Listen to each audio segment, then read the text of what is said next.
اور کریں کہ ایسا کیوں ہے آج کیوں ذلیل کے کل تک نہ تھی پسند گستاخی فرشتہ ہماری جناب نے. اور عام مسلمان کے ذہن میں سوال آتا ہے کہ ہم چاہے کیسے بھی ہیں، برے ہیں، ہمارے اعمال صحیح نہیں ہیں، ہم کلمہ گو تو ہیں، اللہ کو مانتے تو ہیں، محمد کے کلمہ گو تو ہیں، صلی اللہ علیہ وسلم نام لیوا تو ہے، ان کی محبت جو ہے وہ ہمارے سینے میں ہے موجود، قرآن کی تعظیم کرتے ہیں، آخرت کو مانتے ہیں، نمازیں پڑھتے ہیں. کروڑوں مسلمان ہیں جو نمازیں پڑھتے ہوں گے، 130 کروڑ میں سے آخر 30 کروڑ تو ہوں گے نماز پڑھنے والے. لیکن وہ جو ہیں وہ تو سب کے سب کافر، منکر، نہ اللہ کو مانے، نہ آخرت کو مانے، نہ رسالت کو مانے، نہ قرآن کو مانے. پھر کیا وجہ ہے کہ رحمتیں ہیں تیری اغیار کے کاشانوں پر اور برق گرتی ہے تو بیچارے مسلمانوں پر. اس موضوع پر الحمدللہ کہ میرے مضامین نوائے وقت میں چھپ چکے ہیں، اور اب چونکہ وہ تکمیل کو پہنچ گیا سلسلہ کتابی شکل میں بھی آ جائے گا. اللہ کا ایک قانون عذاب ہے، ایک قانون کے تحت ہوتا ہے جو کچھ ہوتا ہے، اللہ کا ضابطہ ہے. قرآن اس کے لیے لفظ سنت استعمال کرتا ہے. وَلَن تَجِدَ لِسُنَّتِ اللَّهِ تَبْدِيلًا وَلَن تَجِدَ لِسُنَّتِ اللَّهِ تَحْوِيلًا. اللہ کی سنت، اللہ کے قواعد و ضوابط میں کوئی تغیر نہیں ہوتا. اور وہ سنت کیا ہے؟ کافروں پر عذاب اس دنیا میں صرف اس صورت میں آتا تھا کہ کوئی رسول آئے اور ان میں اتمام حجت کر دے، پھر اگر وہ بحیثیت مجموعی وہ قوم رسول کا انکار کرے تو اس قوم کو ختم کر دیا جاتا تھا.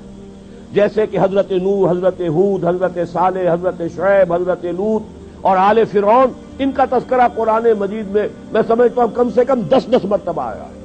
یہ میں بہرحال حساب کر کے تو نہیں کہہ رہا، میرا اندازہ ہے کہ 10 مرتبہ یقیناً ان 6 اقوام کا تذکرہ ہے. اور اس کے حوالے سے یہ قانون سمجھ لیجئے، جس قوم کی طرف رسول بھیجا گیا اس قوم نے بحیثیت مجموعی رسول کی دعوت کو رد کر دیا، قوم ہلاک کر دی گئی. صرف رسول بچا لیے گئے اور ان کے ساتھی اہل ایمان بچا لیے گئے. اب ظاہر بات ہے کہ اب تو کوئی رسول آئیں گے نہیں، لہذا اس نوع کا عذاب کسی کافر قوم پر نہیں آئے گا قیامت تک، اس لیے کہ کافروں پر عذاب کے لیے یہی قاعدہ ہے. اب جو عذاب آئے گا ان پر جو عذاب ہے وہ آخرت کا عذاب ہے. اصل عذاب تو آخرت کا ہی ہے نا، اصل زندگی آخرت کی ابدی زندگی ہے. یہاں تو کیا ہے، قوم نوح ڈوب گئی، ختم ہو گئی، 2-4 ڈبکیاں دی ہوں گی، ہر آدمی نے جان نکل گئی. عذاب کیا آیا؟ اصل عذاب تو وہاں ہے جو آخرت کا ہوگا. دنیا میں عذاب آتا ہے مسلمانوں پر.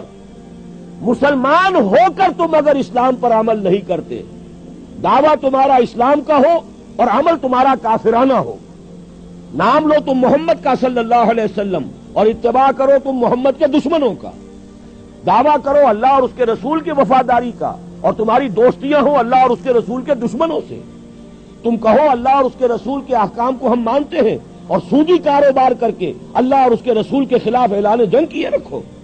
اصل عذاب دنیا میں مسلمانوں پر آتا ہے، جیسے کہ پہلے یہودیوں پر آیا، اس لیے کہ ہم سے پہلے کی مسلمان امت وہی تھی.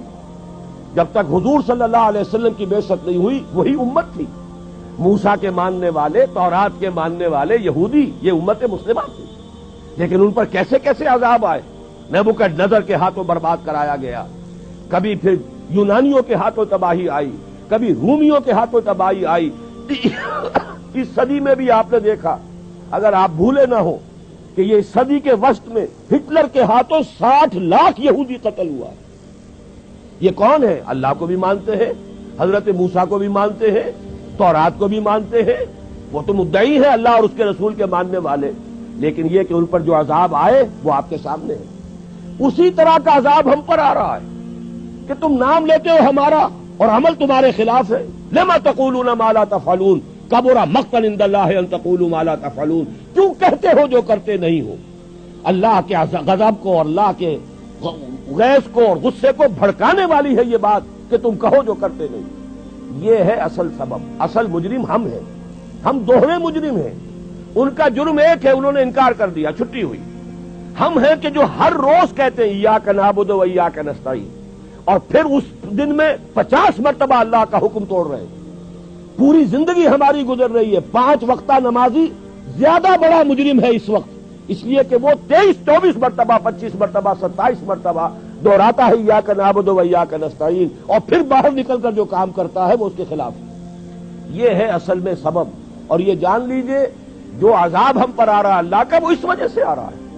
ہمارا کام تو یہ تھا کہ ہم دین کے علمبردار ہیں, دین کا ایک نظام دنیا کے سامنے پیش کریں. ابھی بڑا اچھا لفظ استعمال کیا ہے توکل صاحب نے, ماڈل دو نا. ایک انفرادی ماڈل ہوتا ہے.